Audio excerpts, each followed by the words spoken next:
Pathway Studios in Johnston proper. You are live from the path.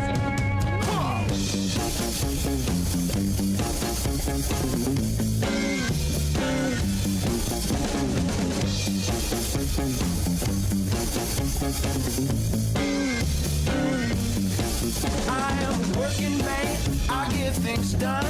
Work for the Holy Ghost, work for the Son. I am a working man, oh yes I am. I am a special agent of the Lamb. And you're listening to Live from the Path. We're coming from the Pathway Studios here in Johnston proper. It's possibly very lovely to be with you tonight, although I suppose it really depends on what's going on. Maybe you've recently run out of candy in your house and you're angry and I wouldn't want to be around you. Why do you always say, and you're listening to Live from the Path? I like to feel like we were having a friendly conversation to start. Oh, gotcha. Do you think? Yeah, Is it not working? I don't know why I just noticed it today. Continuing the conversation. Yeah. Yeah. Now that we got over that M&M thing, you're listening to Live from the Path. All right. Hey. Okay, we got a really cool show prepared for you today. And I need you to remember that I always tell you the truth. So sometimes when the show starts, I say, it's going to be a real dumpster fire. As a matter of fact, if you look back at the show notes and titles, there is one called Dumpster Fire. And so when the show's going to be bad, I'll generally tell you the show's going to be bad and it's okay to skip it. Tonight, however, I actually think is going to be pretty top-notch. Okay, and so here's what we got going on the show tonight.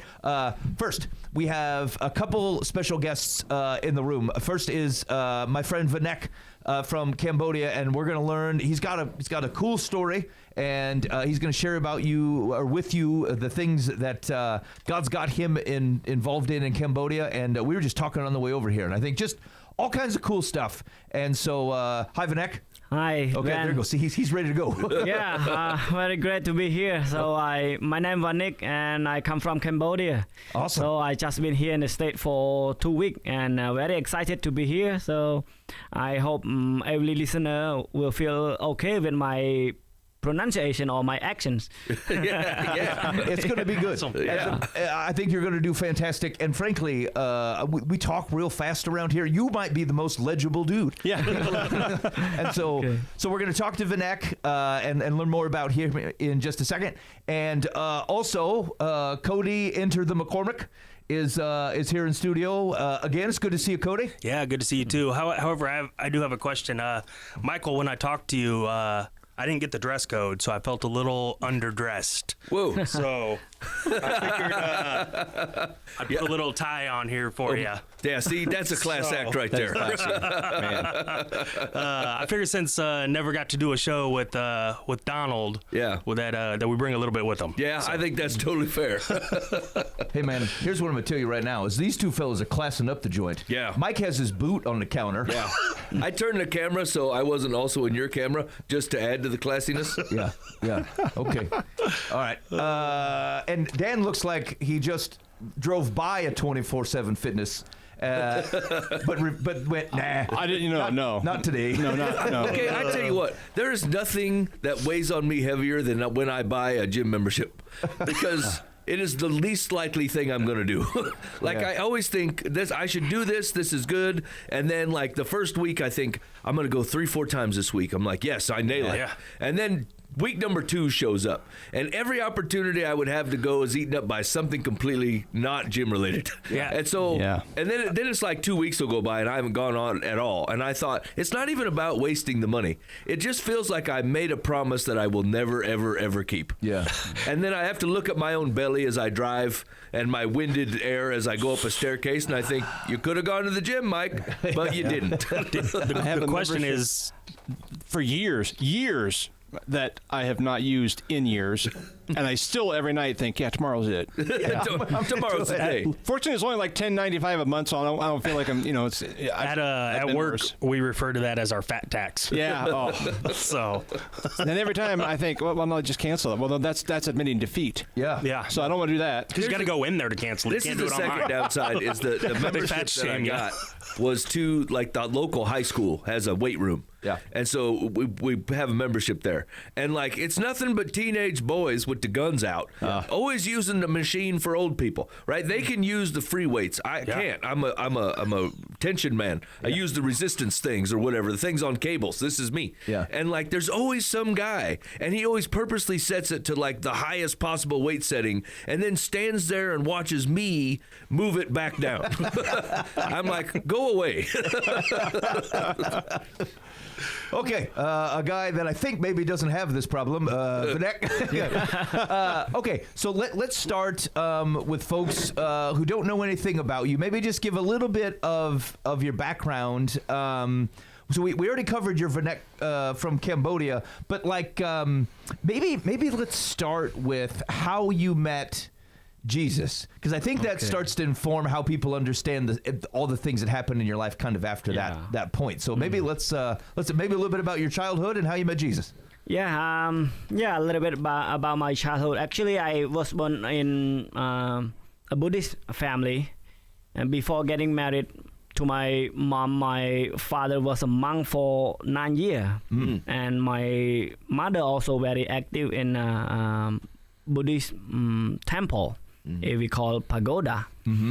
But I always have a bad experience with my dad, because he drank very often. Every time he go out for ceremony or party or wedding, he always come home and drunk, and he always do bad thing against me, and a kind of a domestic violence. And sometimes I remember one day he come home and scare me a lot when he asked for my mom and my two sisters. He asked, "Where's your mom? Where's your sister?" I say, "I don't know." Then he used a very long knife that we used to cut banana tree to make a food for pig, and then he scare me to like chop over my head like this, to scare me. It was a very bad experience, and when we moved to live in the capital city, sometime he also like when he come home at night, he carry a big jar of water just to chase me behind, and all these bad things. I always promise myself that I will not live with my father when I grow up or when I have a job to do, because in Cambodia we normally live as extended family. Yeah, because children take care of their old parents, something like that. But did you have to? Did he have to stop being a monk to have a family? I guess I don't know how it works. Actually, I said he was a monk for 9 years before he get married. Okay. Okay. So you must be stop being a monk to do so that you can get married. Is that pretty common? That to people? It's common. Makes sense. Yeah. Do as this is going to show what I don't know about Buddhism, is that do you have to go to a service, or like do you do things to participate in your community as a Buddhist? Is there like a church service? Yeah. No, normally those who are Buddhists always go to pagoda. Like they have like a holy day, like a holiness, like a holy day, and normally like old people or young people, they always go and offer the food to the monk so that the monk can dedicate the food to their ancestor. Gotcha. Yeah, and a lot more practice. And did you were you participating in those types of things as you were growing up? Yes. Yeah. Because my family is a Buddhist family, so we have to practice this as a okay. So you moved to the capital city, and was he was your dad, was this at you specifically, or is he kind of like this with your whole family? With the whole family, not just me, Yeah, he's terrible when he's drinking. He's just difficult. Yeah. Okay. But like my elder sister and my older sister, sometimes they just run away from home whenever they know that my dad is drunk. And then and for me, like at that time, I was fine, and even when I a bit older, I also stay at home most of the time. And when I was studying, sometimes he like scold or do bad thing against me. Yeah. So to cut it short, how I get to know Christ. Yeah. I get to know Christ when I was 15 years old. One day when I was playing football, it is here in the state they say soccer. Yeah. When I play soccer at my high school, one of the youth leader come to me and call me, brother, do you want to play football with my team? You know, the word that he used, brothers, is really captures my heart at that time. Yeah. Because the way that he speak to me is very polite. Yeah. Yeah. Yeah, and then I immediately respond to him, yes, I play football with your team. Yeah, and then later on, he invited me to go to church. Yeah. Yeah, at that time I remember that we about to prepare the Christmas celebration, and then I joined a youth group in order to, perform in a skit for like Christmas celebration. Yeah. Yeah, and then this is how I get to know Christ. Yeah. But when I get to know Christ, I see that thing change in my life. I love my Father. Why I love my Father? Because the Lord, my God, loved me. He loved me so much. And He commanded me to love the Lord your God with all your heart, with all your soul, and with all your mind. Yeah. And love your neighbor as yourself. And who is your closest neighbor?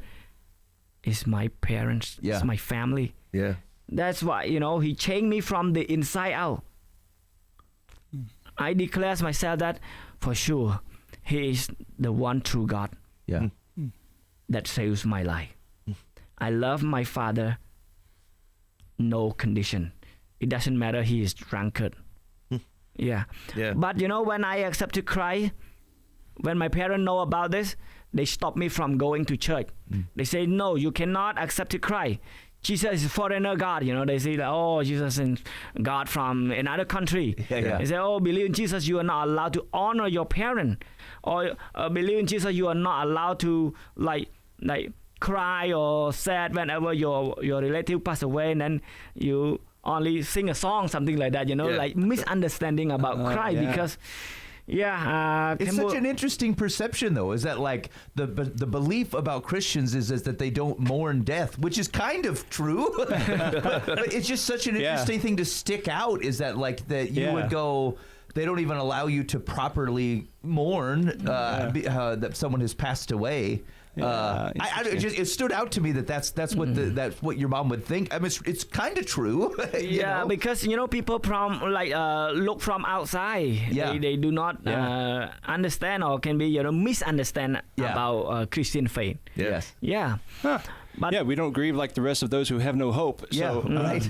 someone would hear that and go, what do you mean? I want you to grieve for me. Yeah. And is there something, when you're talking about mourning your parents, like from a Buddhist perspective, are there particular things that generally happen when someone passes away that she is worried that you couldn't participate in because of that, or? No. Okay. Normally, we participate in. It doesn't matter whether you are Buddhist or Christian. Okay.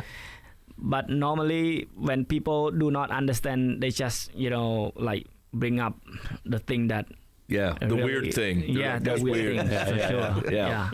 Okay. Yeah. So in that religion, is there, like you mentioned, you go to the temple and stuff?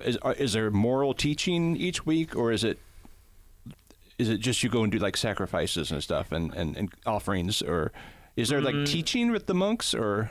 No, normally people always go to the pagoda in order to offer something. Like you can offer food or can be money to the monk. Yeah, I've been at those in Taiwan before. I've been there, but I haven't I didn't know if there's like teaching that goes on in. There's also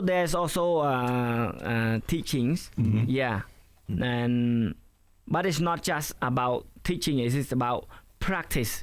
In Buddhist traditional belief that we need to bow our head, like worship the kind of a status, Buddha status or the monk, and then ask the monk to, because normally lay people do not dedicate themselves about the food or money or whatever, but they go to the pagoda in order to ask the monk to do this for. Yeah. Or sometimes they invite the monk to their home in order to do any ceremony for them. It depends on what kind of ceremony do you want. Yeah. Even though during your wedding or like a funeral or a kind of a blessings ceremony also, you know, Yeah. you can invite monk to your house in order to say a blessing. Yeah. So your families then teach you that, you hand it down to the next generation, so you know to go to the monk. I mean, yeah. It means that it is just like a practice that we like everyone in the family or everyone in community we follow one another. Okay, I see this practice, and then when I grow up I also practice the same way. Yeah. So to your mom and dad, like when you accepted Christ, that's just like we don't like it, or no, very bad. Because they do not know about Christ, so they, you know, obviously reject. Yeah. And especially my dad said, "You are the only one son in the family.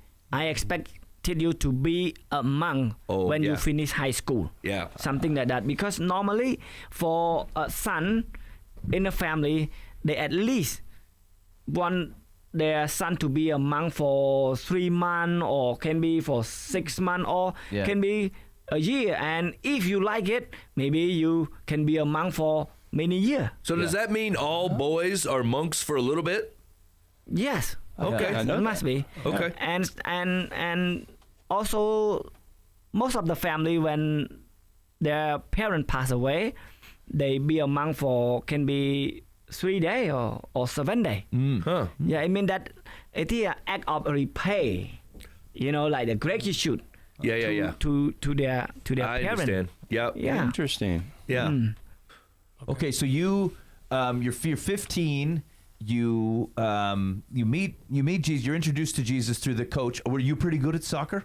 Not really football? good, but I really love soccer. fun. Yeah, I play all the time. Yeah. Okay. Yeah. Okay, and then your parents find out, and you said that they stopped you from going to church. They said you can't go. Did they also mean that you couldn't play football anymore too?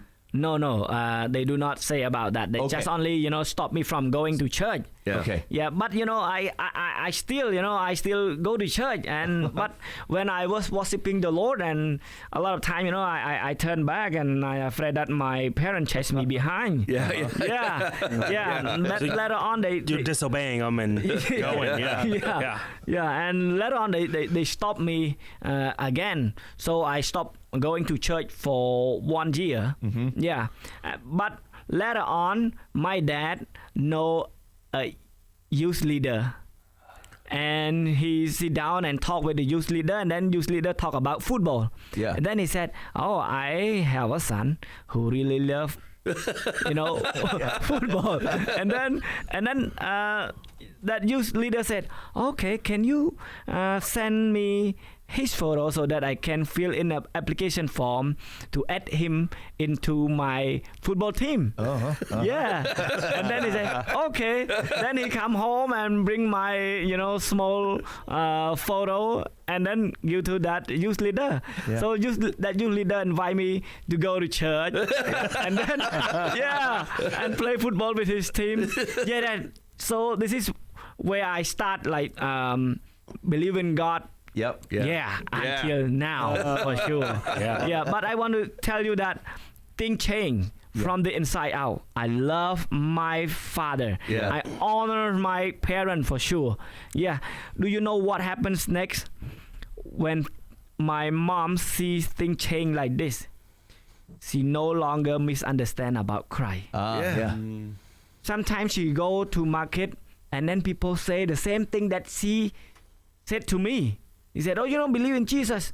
You are not allowed to honor, or you are not like honor your parents," something like that. And then she jumped in. She said, "No, God, my son does not do like that. Yeah. My son really honor me and my husband." Yeah. Yeah, you see, and then some people, and sometimes she go back to church, to the market, and then people say, "You know, you believe in Christ, you got a lot of like support and benefit, like Yeah. because you know Christian, we love people and we share love to the needy, Yeah. and we support for sure.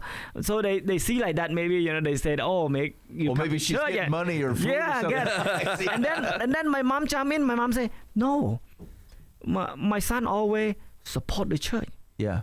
He go to church, he support the church, and he sacrifice his time for the church." Yeah. Yeah, and later on, she know all my schedule. Like, okay, Tuesday morning I go for prayer morning, and Thursday evening I go for cell group meeting, and then Saturday I go for youth fellowship, and Sunday for church service. So she know all my schedule, Yeah. and she encourage me. Sometimes I wake up late. She said, "Oh, son, get up and go to church." Yeah, yeah. That's pretty amazing. Praise God. Yeah. Because you like that whole story about how you grew up, like that had to make you kind of angry, right? Like Yeah. just the whole thing, and then God just comes in and like changes that completely. And it's not like you were asking God to do it. Like, God, you got to help me do better. He just does, and then made that, and like that's a really, really cool story. Yeah. Yeah, praise God for this. Yes. So what happens as you you start playing football for the youth leaders team? Yeah. Yeah. Okay, and so what kind of happens from there? How does that get you from there to what you're doing today? Okay, for sure, when I start to go to church, yeah, God changed me from the inside out, like I said. Mm-hmm. Yeah, from time to time, I see that because I live in an anarchy constructions, like a messy constructions in my like area where I live. Yeah. But people like a lot of gangster truck addicted, so I do not use all this, but from time to time I spend time most of my time at the church and hang out with friends from church and share the love of Christ to other people. This is the thing change in my life. Yeah. So then I see that God called me back to serve other way more than what I do just for the church, Yeah. but also for my own community as well. So I started up a ministry called Child Development Ministry, and right now we support over 300 children. Wow. So our vision, we want to see life transform through education, faith, and community development for the glory of God. And is Yeah. that a key need? Like so you're focusing on childhood education. Maybe help people understand what's it like. Like why is this a need that's there? Are there not otherwise schools available, or does education stop at a certain point? Like, what are the education needs in the area? Yeah, when you ask about this, let me go back a little bit further. Yeah. I do not know how many people know about Cambodia. We had gone through a dark period. It's called genocide regime. The leader in that region killed nearly 2 million people. Oh no. High educated person, teacher, professor, leader, all killed. Yeah. After Pol Pot regime, we have only about 200 believers. Only about 200 believers. Yeah. And Cambodia start from zero. Most of educated person all gone. Yeah. And was that on purpose? Like the like he was targeting the higher ups of the society to get rid of them? Yeah. Yeah. Okay. The leader, they like targeted all the like professor, high educated person. Yeah. Like the Even revolution a- in China. when Yeah, they- even though you are, for this, I don't want to go a little bit deeper to a very like the hidden power behind or like a kind of a political things. Sure. But I just want to say that, it destroys. So education also destroy. Yeah. So when one generation is already destroyed, it's hard for us to restore the Yeah. country back. For sure. So Cambodia just have first general election back in 1993. Oh. Yeah. Yeah. And after 1993, after the general election, we still have first prime minister and second prime minister. You see? Say Yeah. Yeah, this country, I mean that we still have like political or internal conflict that we need to Yeah. deal for very long time. Right. It's still very young. Like Yeah, getting its very ground young. of what it's Yeah. like to work off not someone that's ruling over everyone, but through these elections and things. Yeah, so right now, job employment is like mostly like only like have in a few major capital city. Oh yeah. Yeah, we have a Phnom Penh's capital city, Siem Reap province or Battambang province. This is I can mention these three main area that there are a lot of like job employment. Yeah. But beside that, because we have 25 provinces, so a lot of people live in a remote area. Yeah. So when parents move out from home in order to find a job to do, they left the children behind. So there need interventions Yeah. in order to help them. Yeah. Yeah. So our ministry, we go to the community, we serve the people in the community, especially the needy children. Yeah. Since the education system like still not really function well, we want to partner with the government. We also partner with the government in order to help, Yeah. because when the public school is not enough for them, because 3 to 4 hours per day is not enough. So our learning center play a very important role in order to support the public school, Yeah. to provide more we call supplemental program for the student. And then when they come home, we do not want to see them go home and hunger. Yeah. We provide food for them, and at the same time we teach them Bible study, and also take care for their family. We reach out community by have a home visit, and also do a community outreach with the people. This is how we reach out people for Christ through our ministry. Yeah. Yeah.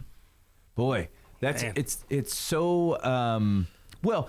Was that like the need is there, and you talked about kind of the reasons of which. It reminded me of the story, and Vanek and I were talking about this a little bit earlier. In Rodney Stark wrote a book called The Rise of Christianity, and like it's actually a very similar story. Is that in if you look in 1st century or 2nd century, when a society that just kind of tossed kids away. It's like if they had a girl or they had a baby that they didn't want, they would just set it outside to die from exposure or get to the animals. And it was the Christians who would just go, okay, there's the team of people who goes out every night and just looks for anybody who is like left a kid out, and then provides care. And it made me, I thought of that early story from Christianity when Vanek was talking about, the parents are in a rough position here. Like if the work is in the capital city, like it seems unconscionable to leave a kid, but like, I think these are hard situations for families, and God is providing a way for the orphan or the folks who don't have food or whatever to be cared for through the work that you're doing and through these education centers. Now, I guess the question becomes like, do people know that it's from people who are Christians who are providing these education centers? Yes, they exactly know, Yeah. because we work with the church, and we ask the church to function this. It's not from like any NGO, or in Cambodia we have a non-governmental organization. Yeah. Yeah. So we don't want to show as a non-governmental organization. It is a church. For sure, it is a ministry of the church. Yeah. So when exactly they know we are Christian. Yeah. So when we share like that, but people, for sure, a lot of people, or I can say majority of people, they don't care whether you are a Christian or Buddhist.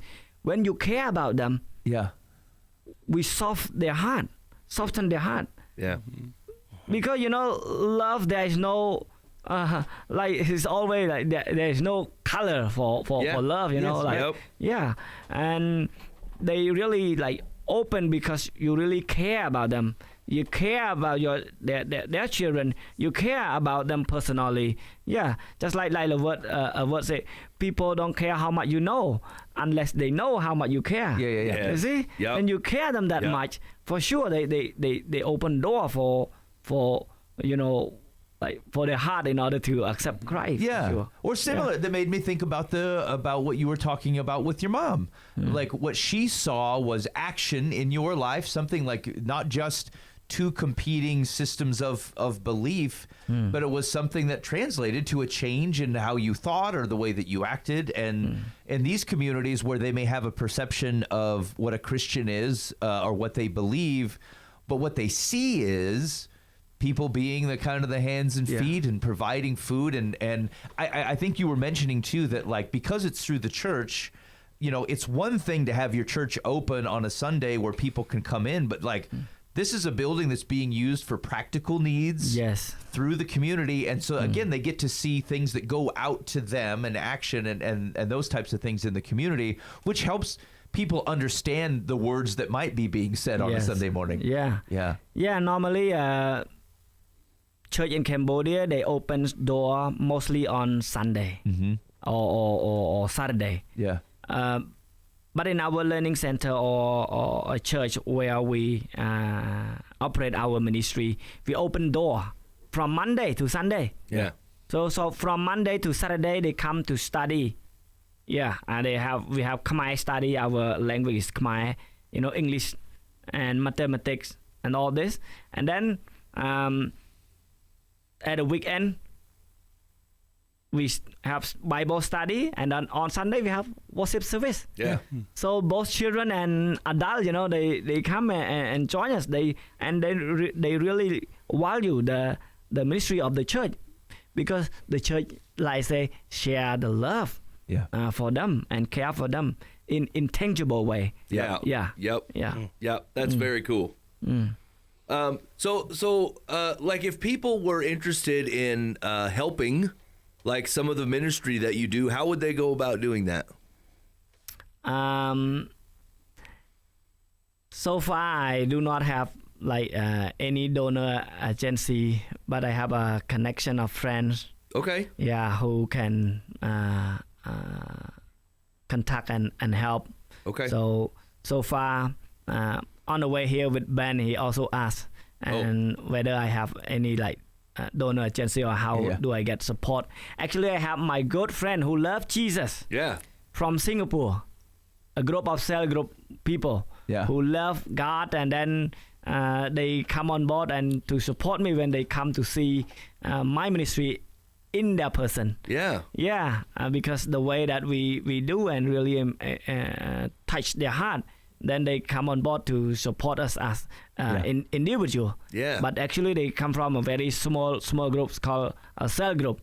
Yeah, and over here I have a very good friend, Vicky Ernie. Yeah. And Ernie Hoffy. Yep. Yeah. Yeah, he support me personally for my family. This is how I survive. Like a local missionary like me, it's tough to survive. Yeah. So maybe just to help you guys who are listening from a perspective, like we've had quite a few people come through the show. And people who wanted to come on, and generally like they're people who there's like a structure, there's a program, and like there's places to give and stuff like that. And there are so many people out there doing like what Vanek is doing, like people who just there was a need and they did what the people of Jesus do. And interestingly enough, like there isn't always like a bunch of infrastructure. Like I think some of the we have a friend in Pakistan who's helps with like debt slavery and things, and like it's him. Yeah. He doesn't it's not like this organization. Now here's what it doesn't come with deductions. It doesn't come with like some things that you otherwise might give to. But I say all that to say as an encouragement to know that like certainly there's places to give money and time and stuff. Just know that there's all kinds of people doing all kinds of things, and it's just to Vanek's point, it's friends, networks of friends, or cell groups, or like churches or small churches or whatever who like find a need. And like my encouragement to you is like that's perfectly fine. It's perfectly fine if you find people that God has brought into your path that you can support. It's okay if it doesn't have an infrastructure. Now check it out for sure. Make sure you're dealing with a good situation. But anyway, that's an encouragement to you. And so maybe I will also tell you this. If there's something where like you are interested in helping, if you want to use the show as the conduit, if you want to reach out to me and then I can get you in contact with Vanek, let's do that. I think that sounds good. And so you can get us on the Life from the Path. But see, now this is the only time at which I don't want to call it the complaint line, but it's the phone number that you can reach the show. It's, Vanek line. Yeah, the Vanek line. It's 515-517-0085. Call or text if you want to leave us a message, or just send a text message and say, look, yeah, I'd be interested in finding ways that I can support Vanek, and like I'll get you in contact with him, and then you guys can kind of take it from there. But just know that it's not a I really like this. This makes me happy. And it again, I just want to give you permission that it doesn't. Yes. Check it, but Yeah. like it's okay to just have people of Jesus who have no other people of Jesus who are doing things that Jesus would do, and it's okay to support that. So. Yeah, and like I can tell you why I love it. That like it does. Like sometimes I'll do my taxes, right, and I'm like I've literally not given any money to any 501(c) companies this year, and I'm like, dang it. But here's what I also didn't do. I didn't pay for the overhead of office buildings. I didn't pay for a bunch of T-shirts and logos, right? Like I think well-meaning folks, it still ends up, by the time you follow all the rules that even America has to be a nonprofit organization, there's just so much wrapped up into it. And what I love about giving to places like Vanek, or even our friend in Pakistan, is like, it's just going to a guy and he loves Jesus. So even if he does something wrong with it, that's God's to deal with, right? Like my job was to be faithful in the thing that God asked me to do, and then it's that fella's job to listen to God and have him do good things with it, right? And like that feels, I like this a lot better because it just feels like I know the things are being done honestly. I know they can make small decisions instead of big decisions, that can go, even if you meet a family that's like, yeah, we just got to do more for this one family. And you're like, go ahead. I love that. I don't want to be involved in that decision. Please do it, And so like, I really do love that. It's just a very freeing way of giving where my motivation is not, is it going to be a tax deduction? Yeah. And it takes all kinds, man. There's things that like bigger organizations can do that it's hard to do for individual people for sure. Like it takes all kinds, but just... It's okay. It's good. Okay. Yeah. So yeah, let me know. Hit me up at the Life from the Path Vanek line, 515-517-0085. Call or text. We'd love if you're interested. I'll get you in contact, and you guys can chat and do whatever. Okay, so exciting. So like, what are you as you think about the work that you're doing and the lives and things that you're able to impact? Is there anything or things that you're particularly excited about over the next kind of year or two that you're trying to do, or that you're seeing as fruit from the stuff that you're doing? So far, something that I want to share. We have 20 young people that study in university right now. Oh, wow. Oh, praise God. Yeah. Praise God for this. Mm-hmm. Yeah. And then we have 9 graduate. Oh, nice. Praise God for this. Our first bunch of the students, university students, they are all female. Wow. Who struggle a lot through poverty. Yeah.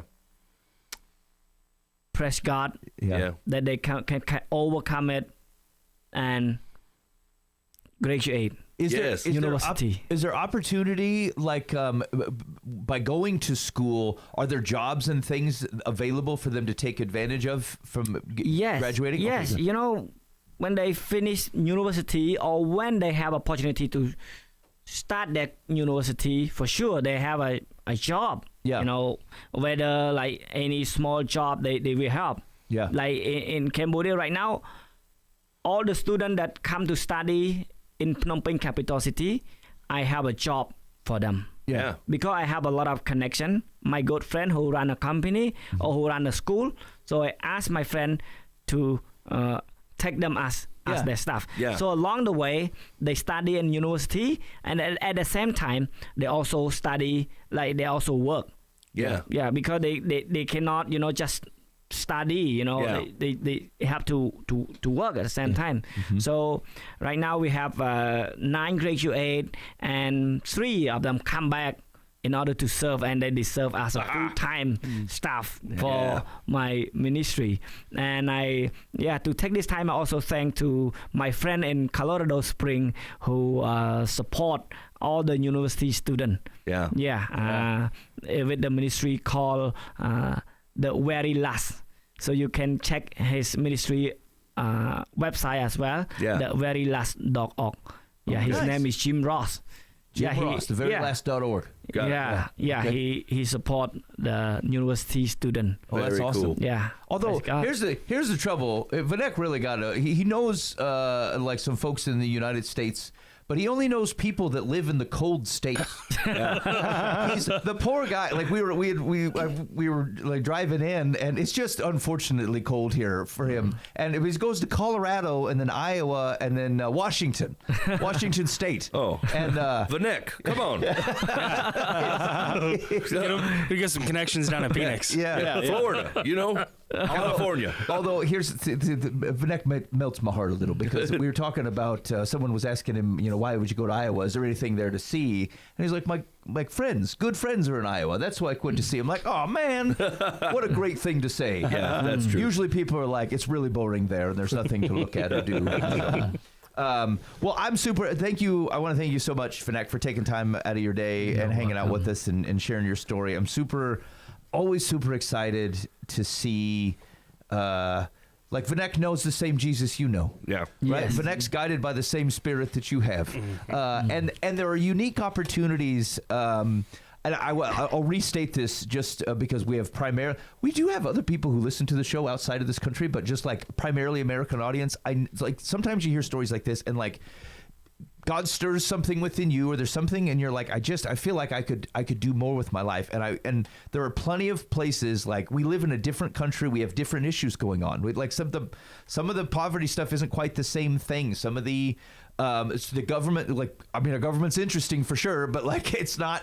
It's not quite the same things, and so the stuff that God may lead you to may not look the same as what Vanek is doing and what the folks in Pakistan are doing, but it also doesn't mean that you can't help with those types of things. I'm telling you, you can make $100 a lot easier here than you can a lot of places in the world. Yeah. And I was hold on, I better switch the camera here. Our friend in Sarfraz in Pakistan.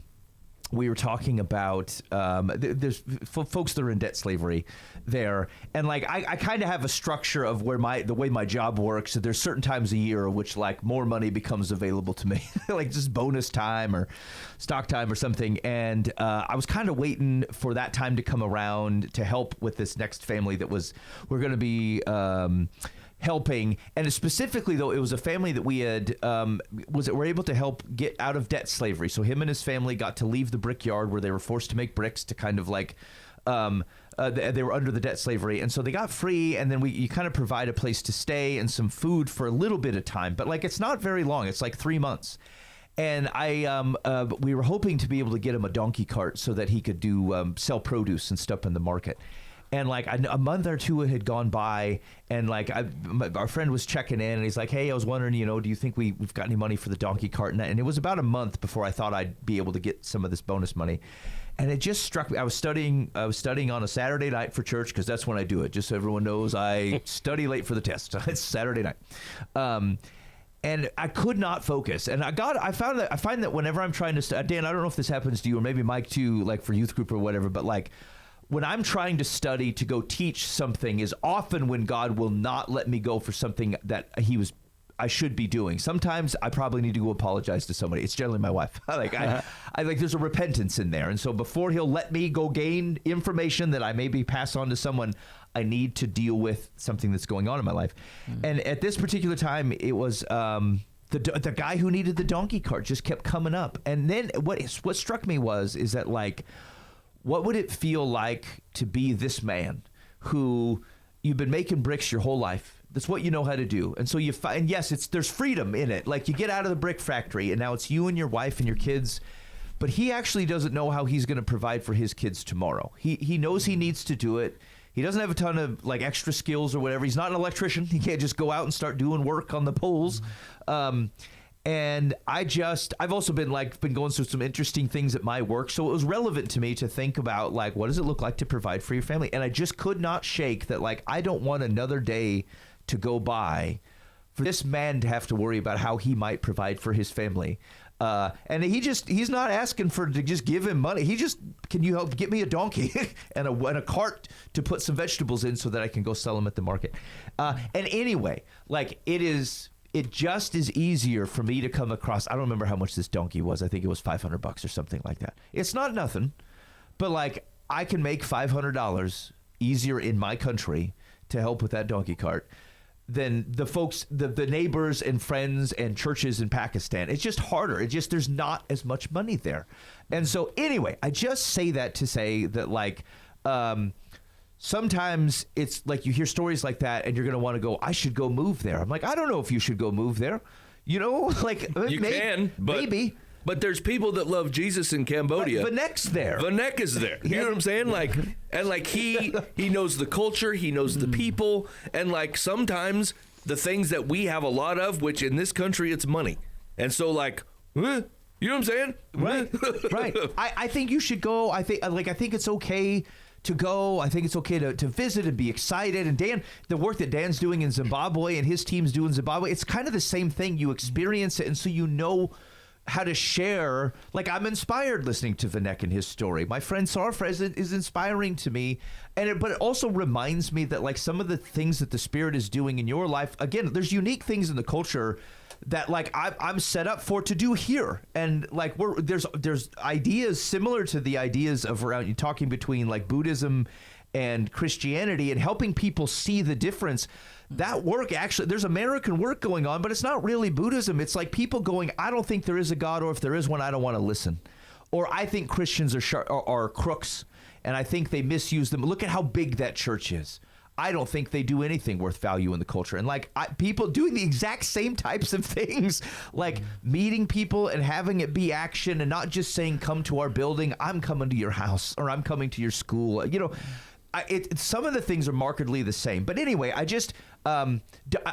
want you to be cautious that the first thing you reach for is guilt to go, oh, I should sell all my stuff and go live an impoverished lifestyle. I mean, to be honest with you, some of the things that I have that allow me to live the life I have is what allows me to keep the job I keep, which generates the money that I have to buy a donkey cart in Pakistan or to help things like what Vanek is doing. And so just pray on it. You don't have to come up with it on your own. Just pray on it, let God lead you. But like I will say that a lot of times, if your reaction to hearing stories like that is guilt, that's actually probably more you than the Spirit. I actually think the Spirit like will guide you to action, which is the same thing that your guilt is trying to get you to do. I just think the Spirit's got better ideas than what you came up with. And so just pray on it and be open to God using the thing that is actually easier for you to get than a lot of places in the world, which is your cash.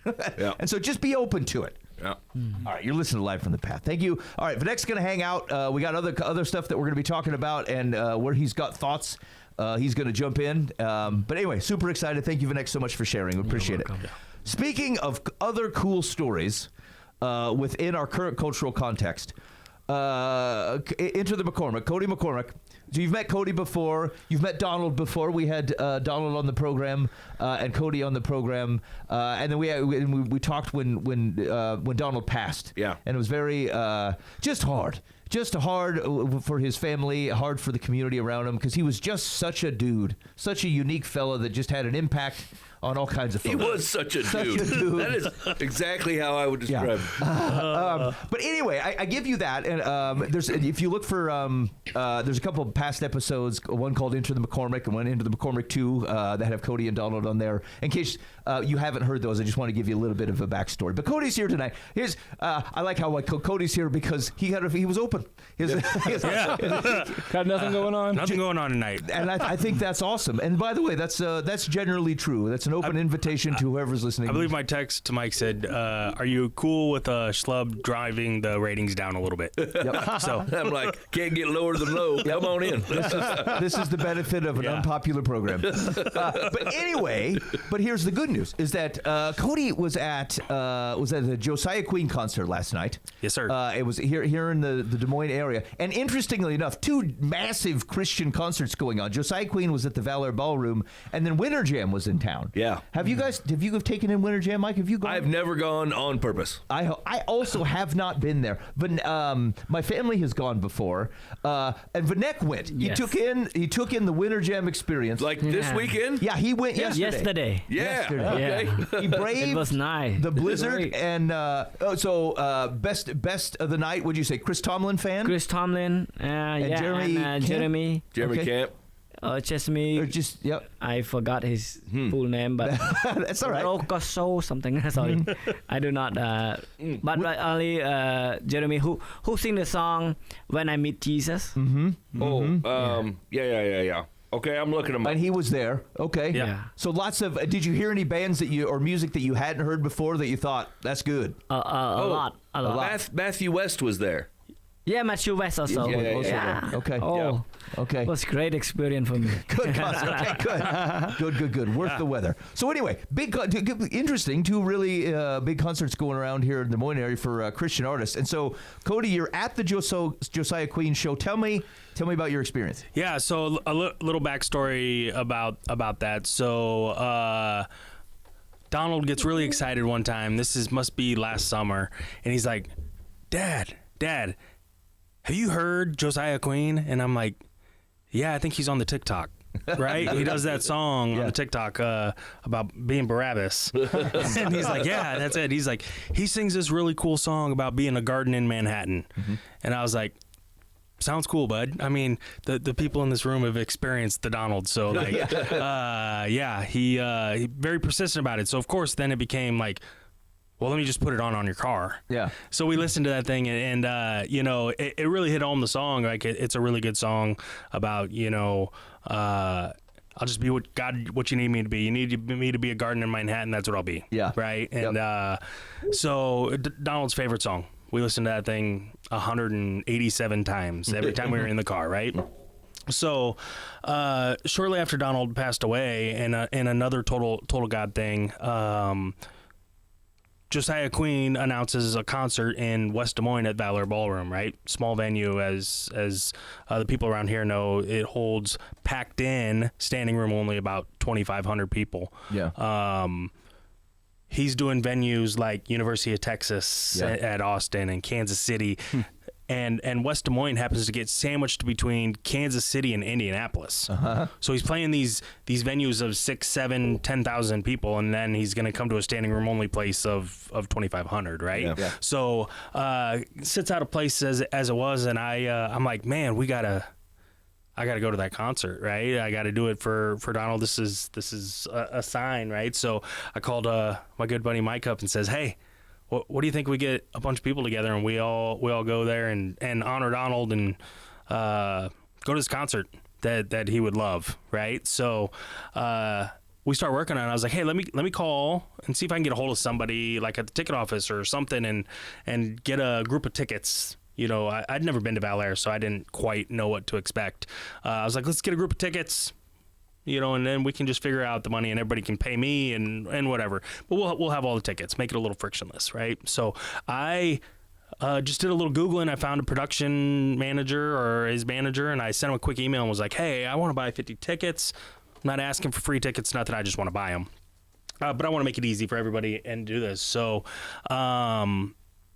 he sends back, he's like, hey, it's all handled by the box office. And in this, I'd explained why we were going to do this, and I had sent the program folio from Donald's funeral along with the email that I sent, right, just to kind of explain it. And he's like, yeah, the box office handles that. Let me see if I can dig up a number or somebody you can call to do that. And then he's like, by the way, I'm going to forward all of this on to the team. and just we're going to be praying for you in this difficult time, right?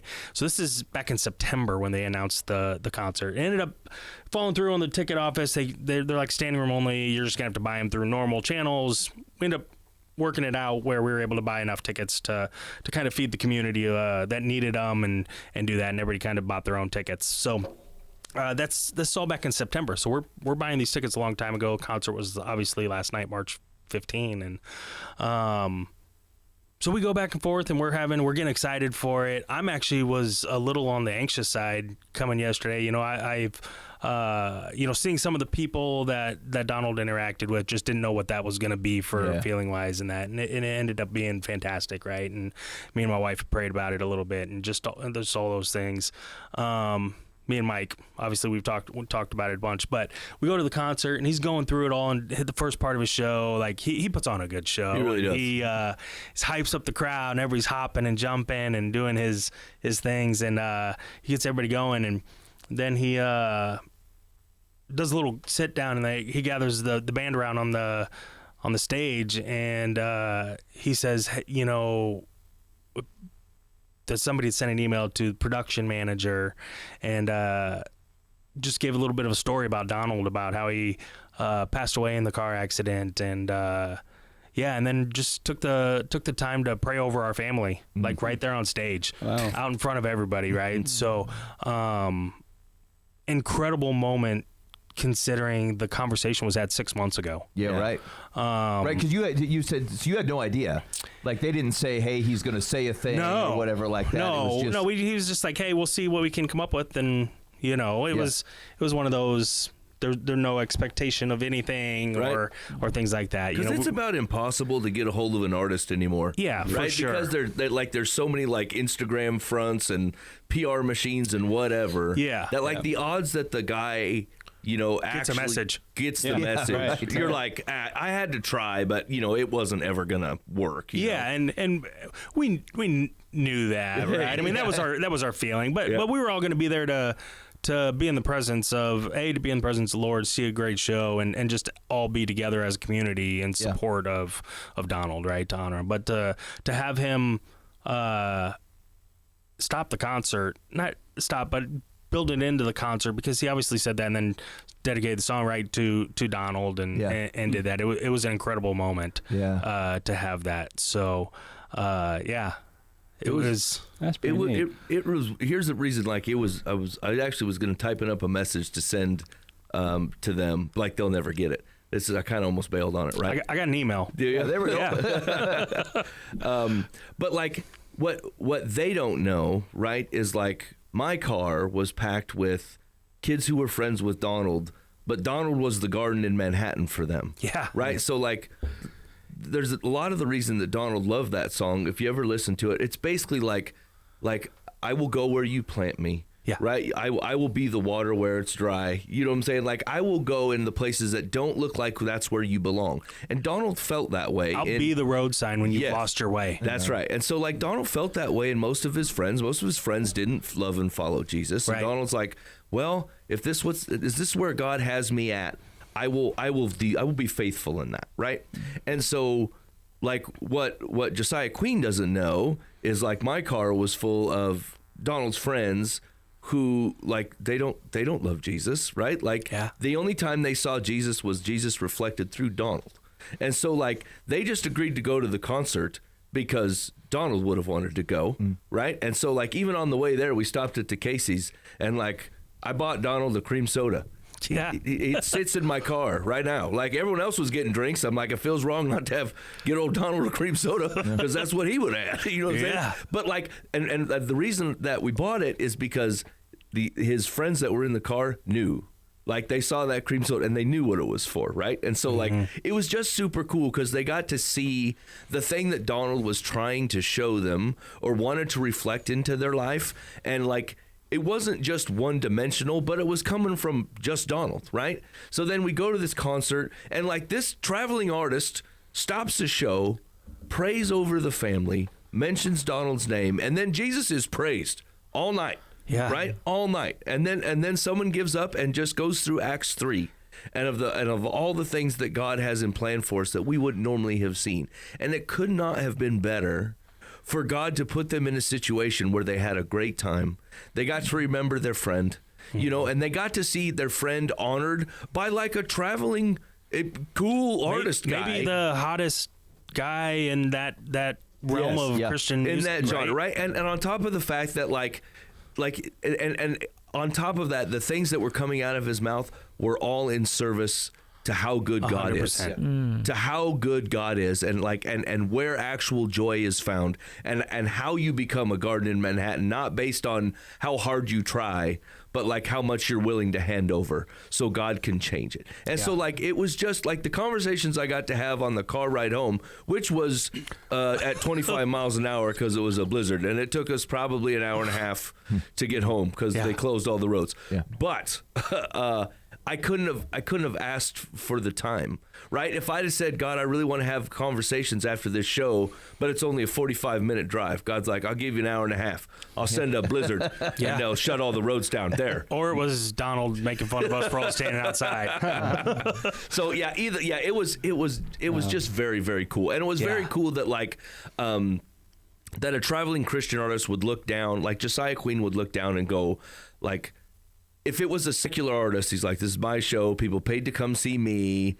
Like, I'm sorry about the situation you're in, but you know what I'm saying? Like, we're not going to stop this concert for that. And like, people who love Jesus just act differently. They just act differently, you know, and so like it was it very, ties in very with cool. Vanek, like a lot of from Vanek's story. Exactly, like the actions show that we're just different, and it's merely we're different because of the presence of the Holy Spirit. We don't try harder to be different; we just are. And like there's parts of it that are just not in your control because like there's a Holy Spirit living in you, and it's going to dictate the way that you love, and you love deeper than most people, and you catch like you have empathy for more people, and your heart goes, man, I gotta have less of me and more of others. And like you wouldn't come to that decision on your own because it doesn't make any sense, right? But the Holy Spirit will go, you can be less of you, more of others, because I got you, and I will keep an eye on you. I got this thing covered, right? And so, like, it was super, super cool. A very cool line. There was one last bit about that is Mike and I haven't shared this with you, but last night as I was talking after the show with his, we were waiting to see if maybe Josiah had come back out. I wanted to shake his hand and thank him for that, for that fantastic tribute and just praying over us, right? And he had already gone off to his bus and all those things and cleaned up, and so his stage manager came out and talked to me for a few moments, and one thing how I can know that they are authentic in this is Caleb was his name, and he told me, he said, you know, Josiah gathered the whole crowd around and they watched his funeral online. What? Afterwards, they looked it up and watched his funeral. Really? Yeah, and said that it was just incredible to watch in the music selections that we had. Obviously, Mike you performing a song, and then Garden of Manhattan, and then we had a song from Crowder and that. And so just, he was like, the music selections he had and the things that people said about him, he's like, was just, it was a testament to who he was. Yeah. So, you know, that authenticity of, that guy doesn't know me. And that's the stage manager coming out and saying, like, he gathered this whole crew around and they watched the funeral, like, after, because it was, you know, live stream, so then there was a recording of it and all of that stuff, and that's wild, incredible, right? Anyway, I mean, overall, like, it's just so cool to meet authentic folks that like it, and they're hard to meet in the music industry. They're just hard to meet, right? And like it just overall, it was just couldn't have been a better way for God to just basically give this big old hug, you know, that says, I know you're going through it. I got your boy. I'm going to surround you with people who love you, and I'm going to make my name great in the occasion that you chose to celebrate the life that your son had. Like, it was just awesome all around, you know?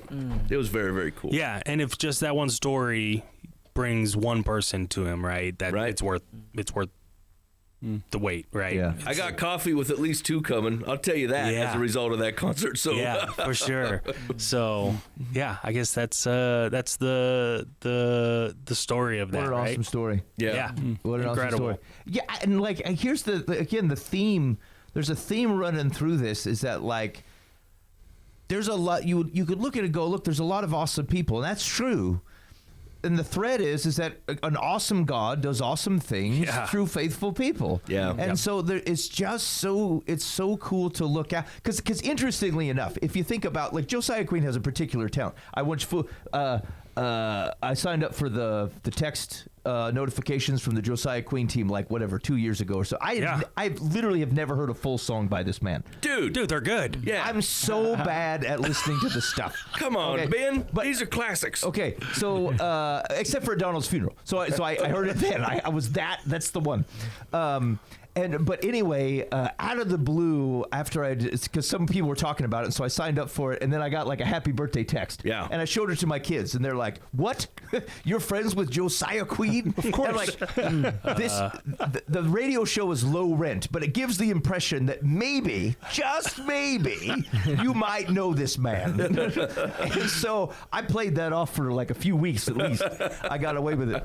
Yeah. But anyway, I just it's like the thread here is that, like, there are boundless numbers of the hands and feet of Jesus working in all countries, in all situations, with different talents, and with and God using every one of those things. And like, I'm just telling you, you will not exhaust the number of people when you're walking with Jesus that you'll go, holy cats, what a cool dude, what an awesome lady. Because the thread is God does awesome things through very normal people. Josiah Queen is a normal dude. Yeah. He's a normal dude who struggles and loves and tries his best and will sometimes fail and sometimes just do all, but he's a normal guy, just like the guys in this room who just want to do the things that Jesus is drawing them into. And you will not exhaust that pot if you're out there just being part of the things that Jesus is doing. Yeah. It was cool. Okay. All right, sweet. Mike, I don't know. What do you want to do? You want to just do some advice here? Yeah. All right, let's do some advice. Yeah, here we go. Okay. Well, hold on. I got to put on my glasses. Hold on. Vanek is at his best when it's real late at night, and so I think he's ready to give out some advice. Well, it's like noon over there, isn't it? Is it? Okay, yeah, it's like 10:30. 12 hours, yeah. 10:30. 12-hour difference, so... Oh, okay. Have you gotten used to it? Like, you've been here a few weeks. Do you feel like you've finally got settled in? Yeah. That's all right now. Okay. Oh, what is this? What's that? Hold on, my phone. It got rid of it for me. Two seconds. Okay. Well, I'm coming back to it. Hey, while you're looking for that, another thing Vanek told me on the way in here, he runs. Huh. And the longest run, would you say 64 kilometers? Yeah, 64. Okay, so we're getting coffee or whatever, and I say, we mentioned it, and he says, I run a long way. And I'm like, I'm expecting him to say something like 5 blocks. 10 kilometers or 20 kilometers or something like that. And he says 64, and I don't know if he saw it on my face, but I was flabbergasted at this amount of running. And so, yeah, long run. And he's running, you're running the London Marathon. Next month. Next month. Yeah. Now, but it's virtual, though. So, you can sign up to run this thing and not be in London, but you just run the distance at, wherever you're from, right? 64 Yeah. Can you kilometers. do it? Drive your car real slow? What do you... There's one other thing, though. Ben, after we were talking afterwards, 64 kilometers of hill run, right? Oh, yeah. Yeah. It's just Hill run. flat ground. Well, I was on the mountain. It is trail, and then we run into the jungle and up to the mountains. I find this disgusting. If you do Vanek. I spend 11 hour and 23 minutes. Yeah. Right? I can't sit on the couch for that long. The conversion rate is 40 miles, I think we looked up, right? Yeah, 40 miles. 40 miles. Yeah. What do you think about for that long? Yeah. When I run, for sure, I see that this is one of the way that God helped me to overcome my heart disease. Mm-hmm. I have Wolf Parkinson White. I do not know you know about. Normally, doctor always say Wolf Parkinson White. Okay. It is a kind of a heart disease that very low heart rate. Okay, yeah. Yeah. So my heart sometimes, very abnormal. Mm-hmm. But I want to overcome it. Instead of taking the medicine, I step out and run. He runs the mountain. I love this. Wow. Yeah. All right. I find it less disgusting now after you told that story. Wow, that's super amazing. Yeah. Yeah. 40 miles, 64 kilometers. It's a lot. That's a lot. I'm just saying, I expected I was going to be impressed with a much lower number, Vanek. Like you could have said like 10 kilometers and we're like, wow, look at him getting Maybe after we it. should get you a donkey that like rides around with water, so you can just have a donkey running next to you all the time. Yeah. So please pray for me. Next year, January, I will run 100 kilometers. Wow. Yeah. Holy buckets. This is the ultra, we call ultra trail Yeah. Yeah. And it's in Cambodia? in Cambodia. Okay. Is there a lot I mean, how many people are running this thing? Is it with Last year, this year we have almost 3,000 people run. Wow. Yeah, for the trail. But for the half marathon, Yeah. we have over 4,000 people run. Man. Yeah. Is this willpower or do they just build are people more attuned I think to this? Cambodians are more robust. This is what I'm saying. They're healthier and more willing to get out. Yeah. Yeah. We don't I walked grow a like 5K that. once. Yeah. I watched somebody run a 5K one time. Wore me out. All right. All right, here we go. Here's the question. Ready? Okay, question. Dear Live from the Path, I was in a relationship with John for 2 years. Because he had nowhere to go, he continued living with me for 6 months after I ended the relationship. John has burned every bridge he's ever had, including his parents and his brother. He is an emotionally and verbally abusive alcoholic. Okay. John's brother, we'll call him Jerry, I have now fallen for each other. Oh no. Dear. Oh boy. We grew up together and have been friends our entire lives. We have discussed that if it weren't for this issue, we would marry. My problem is Jerry is sure his mother will disapprove. He says he would end our relationship if they found out about us, and she is against it. We are almost 50 years old. I believe we could, quotes, be just friends to the outside world, including Jerry's parents, and keep our private lives to ourselves for now. He is not concerned about what John would think. We have both experienced this type of connection only once before in our lives. How do we tell our friends, family, and most importantly, his parents? Okay. I'm just gonna restate. You tell me whether I'm understanding it right. This lady who I'm gonna call Martha. Okay, Martha dates John for 6 years? 5 years. 5 years. Breaks up with him, but he stays living in her house for another 6 months. Yes. Okay. In the meantime, because he got nowhere else to go because he's burned all the bridges. He doesn't have anybody to stay with or anything. Okay. In the meantime, she wants to be in a long-term relationship with his brother, Jerry. Yeah, she wants to marry Jerry. She wants to get married to Jerry. Neither of them care what John thinks, Yeah. but they're worried about getting married because they think his parents, which have to be 80, like what they think about the relationship. Yes, this is the concern. And wants to know, again, no one cares. Like, it's not, what do I tell John? No one cares about John. They want to know, how do I get the parents and or the people around us to be okay with the relationship with Jerry? Yeah. This is a wild situation. So I got one clarification question. Okay. Are we still in the 6 months, or like the 6 months yesterday, or so is John still living there? No. He continued with an end point. Okay, so there's an so end. he's gone? So it's finite. okay. Yeah, John's out in the streets. That was my first thing. Is I will get rid of John. Yeah. Yeah.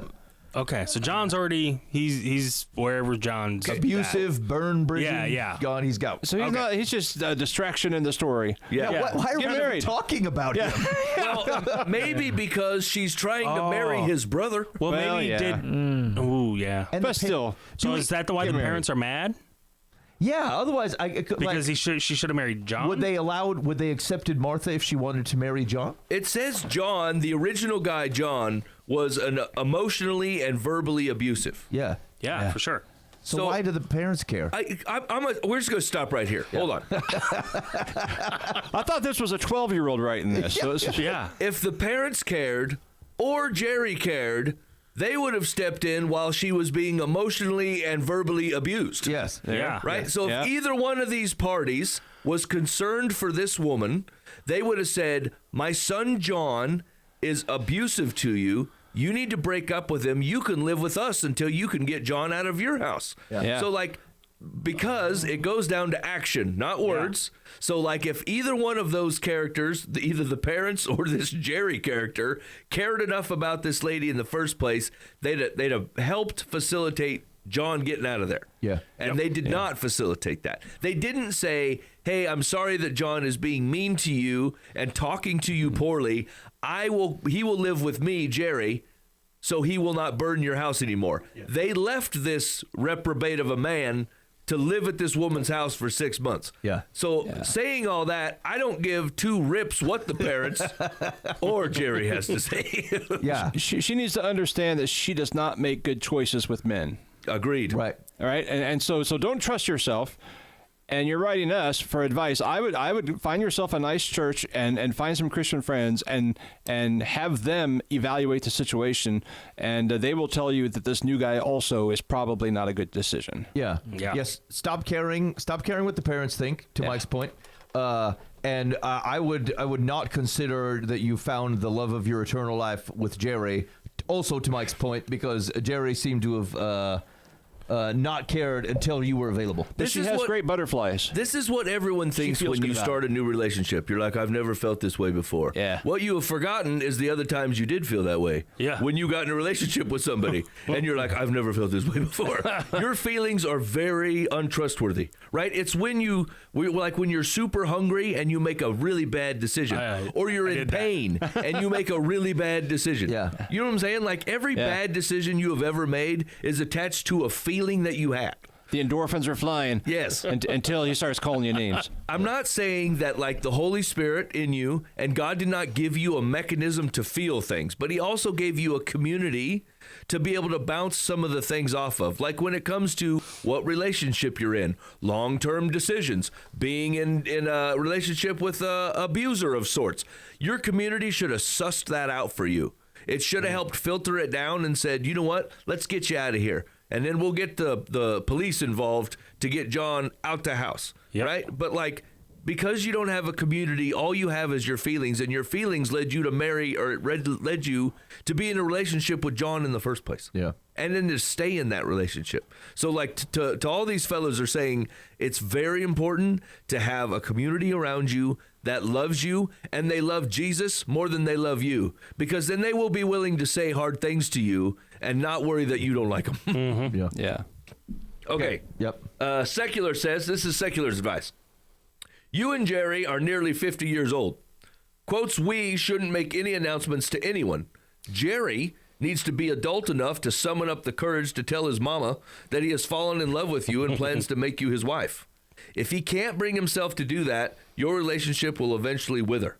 Personally, I think it's time for you to take a step back so you won't be writing me about this problem a year or 2 or 5 from now. You deserve better treatment than this. Yeah, I mean, that's mostly in line. Yeah, kind of. Like at the end of the day, though, you don't deserve better treatment because you've acted better. You make bad decisions. Yeah. You deserve better treatment because you are a reflection of God into the world, right? Yeah. And so, like, everyone deserves better treatment than you're getting. Yeah. You're just adding to the problem by making bad decisions. Yeah. Okay, ready? Second one. Yep. Dear Live from the Path, I have a daughter who resides in another state and has had self-confidence issues since she was young. Her first marriage ended when she found out her husband was having affairs. Her second husband appears to be controlling, but gives her stability, which she does lack. When I visit them, he's rude and condescending, which I have tried to ignore as he is her choice. Over the last 20 years, he has become increasingly controlling and rude to the point that I no longer want to visit them. While I miss my daughter, I know she is aware and will do nothing about his behavior. We talk on the phone, but only on speaker when he is present. Now here's the problem. Do I leave a sizable inheritance to her, which I know he will control? While I don't want her to feel I am punishing her for her choice in a husband, it makes me feel like I would be rewarding him for his rude behavior. Ooh. That's the only child? Did not say. Didn't say. Yeah, didn't say. I think you do. I mean, you leave it.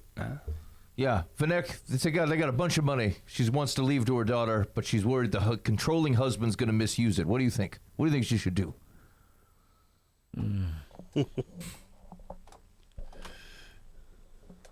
I think it's hard for me to answer in this time. Yeah, yeah, Yes. yeah. Yeah, It's hard. because a lot of time people ask questions and sometimes it seems like something's hide behind the question is not clearly because sometimes we do not know clearly the background behind the for sure. question that Yes. we need to. For me, I don't want to just throw the answer Yep. without knowing the root behind that can help to if she feel itchy, we must know that the itchy in the we scratch her in the right spot. Yeah, yeah, Yeah. yeah. I'm gonna use that. Yeah. I'm using that one, Vanek.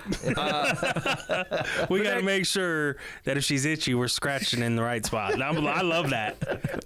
All we wanted to do was give out terrible advice, and Vanek is full of wisdom and says, Yeah. I don't know about this. Yeah. This is not a good idea. Actually, it is pretty common, like to your point, that people tell the story that they want to tell, right? Yeah. So like we have a limited amount of information, and one of the key questions that we often run into is like, what are you not saying? Like, what's the other information that would have helped? Because like you know that you're not getting a full story. Even well-intentioned people don't generally actually tell you the full amount of stuff. Not even if they're not trying to be deceitful, you're not getting a full picture. And so like it is very hard with limited set of facts to try to give out information. Yeah. Actually, sometimes I really want to, like people ask, I really want to answer for sure. Yeah.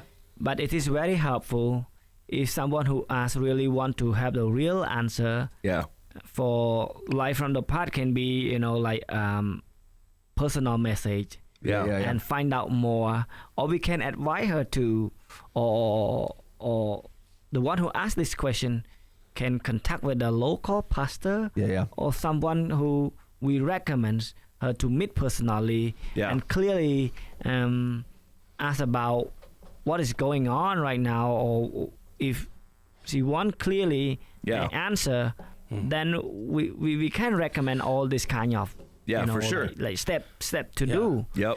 So I think something that I share like this, I think it can be an answer to the question as well. Yeah. Yeah, a step she need to take in order to handle Yes. all this kind of Yeah, right. issue. It's grayer than it sounds. It needs more information for sure. Yeah. Yep. Okay, so hold on. So overall, if you had to give some safe advice that I was pretty general, I would say, but covers some ground, what would your advice be? So ours would be, what's the main question? You can answer this question without answering her question, right? Is like, if you have money when you're about to pass away and you know it and you decide where that money goes afterwards, does how people treated you in life, how your kids treated you in life, like, does that go into the decision-making process on whether you give them money or not? I would say yes. So like it's my money, and the question is like, what do I want? What does my money facilitate into the world? If it facilitates goodness and blessing into the lives of my family, my children, or my friends, or something like that, and that's how I want to use the money, great. The question is that like, if you leave that money to this woman and the controlling or ne'er-do-well husband is going to use it that way, is that actually going to produce blessing for my child? Yeah. And if the answer is no, that is an unfortunate situation that she's in, but I'm not going to just by expectation direct money to a place of which it's not going to do good or provide blessing. And so I would say that I would probably find alternative means to make sure that my money, if I have any resources or anything that I was going to leave, that it does what I would do or what I would want done with it. Yeah. Yeah. You could think of it this way too. Like, let's say that like you were faced with the same situation, but like one of your kids had an active drug problem, right? You wouldn't just give them thousands of dollars knowing that they're just going to buy drugs with it because they're actively addicted with drugs. You wouldn't do that because you love them, Yeah. not because you're mad at them or not because you're disappointed. You still love them for all the right ways, right? But giving them that amount of money is not good for them right now. And so like this is kind of the same thing, right? Yep. Okay, so Secular says, this is something you should discuss with your financial advisor. You do not have to reward her husband. You may be able to set up a trust for your daughter in which she receives a certain amount of money every month until her death. After that, the remainder of your estate might be left to a cause or charity of your choice. Yeah, at the end of the day, this wasn't a logistics problem. Yeah. That's not what she was asking. It's a heart problem. Yeah. And basically the guy's like, man, I don't want to just give my money when I die to my daughter and her husband's just going to take it and never let her use it to do good things. He's going to do whatever he wants with it. Yeah. I think that's an okay caution to have. And like to the next point, you need some community. You need like a local pastor to talk to you, some community of people that love you and care about you that can help you kind of deal with the little decisions that go into the big decision. Yeah. Yep. I would sure like to see him sit down with his daughter and have a conversation and just say, hey, here's my concern. And I mean, the dad is approaching this relationship with a skewed. I mean, he's already like, this is my baby, and this guy's mean. Maybe he's not nearly as mean as he thinks. Maybe he might be. Yeah. It has been 20 years, though. They've been married a long time. I mean, that's a long time. That's what I was thinking. It's like, that's 20 years. Maybe your daughter's terrible with money, and he's controlling because she's just real bad at it. Yeah, and maybe she really, if she just likes being controlled. Yeah. Some people don't know what to do with themselves. Right. Which reinforces Vanek's point that, like, we got a picture of the situation that, like, no one says, oh, by the way, I'm dominating, and when you hear my husband being rude, it's because, frankly, I caused all kinds of troubles, and then I complained about it to you. And you don't know that until you can see the whole... Right. Yeah. If we jump in the car and I tell my wife, hey, we're going to go to McDonald's for supper. Yeah. And she's like, and her dad's in the back seat. He'd be like, man, that guy's kind of demanding. Yeah. Well, he doesn't know I've had 40,000 conversations of, what do you want to have for supper? Well, I don't care. It's like, and until I finally say, okay, we're going to McDonald's. Or wherever, Dan speaks to the common man. We've all been there, friend. I was going to say a little hootie-tootie to your place. I thought, let's just keep it at McDonald's. I'm just saying, he doesn't know the full story, but maybe a conversation of saying, this is where I'm concerned. Can we talk this out? Like I don't want to ruin you guys, and I don't want to just give it to my daughter, and then that causes strain on a relationship.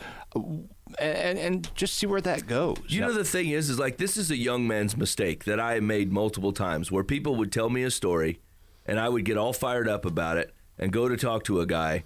And then I listened to his side of the story, and I couldn't have had more air come out of my balloon. Yeah. I'm like, I know better than to listen to people when they tell me this sob story, you know? And so, like, I do that much less than I did when I was younger. But, man, people used to just wind me up like a toy. And I'd go charging in there, and I'm like, I'll tell you what's right. They'll be like, did they tell you this, this, and this? You're like, oh, no. No, they left all that stuff out. Yeah. Yeah, it is. You know what? It's difficult. I think the more times you interact with people, and the older you get, you start to recognize is that, like, your motivations are right. You're like, I care about people, and I'm against injustice, and I do think the truth can set people free. And so let's just see if we can't square this away. And then you walk into there, and you realize you're rarely dealing with a real black and white situation. It is just a pool full of gray stuff. And like, you've heard this encouragement from me multiple times on the show, even on the real hot button stuff. I'm just telling you that whatever you believe, except for Jesus, and even in the stream of religion, like, people are just gray. They're just weird, and they hold two views at the same time that you're like, how could someone possibly believe those two things together? But they do. And which makes them more complicated, and it means whatever you think about them is probably too basic. And people's personal lives are always weird, and their emotions are ganked up, and their relationships and backgrounds, like, just there's all kinds of things that go into it. And so just be patient. Slow down a little. I mean, certainly interact with injustice when you see it, but, like, just know that there tends to be, things are just a little bit grayish in the world. All right, you're listening to Live from the Path.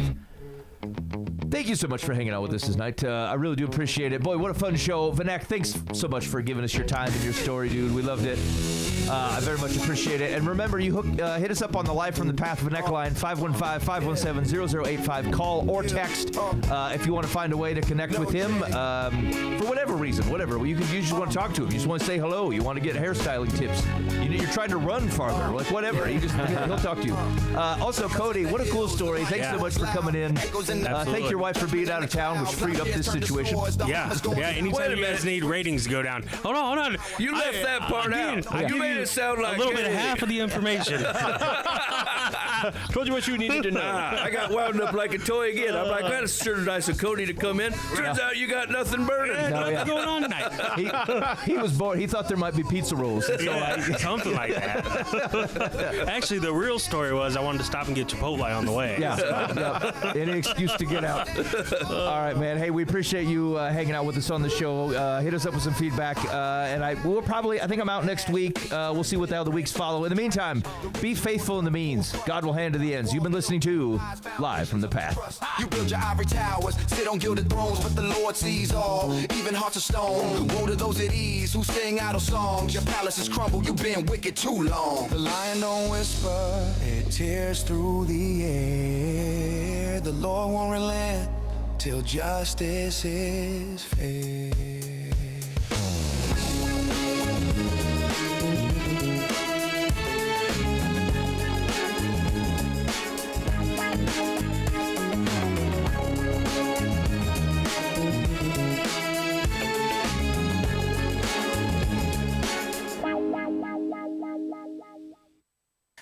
Постарел на годик мой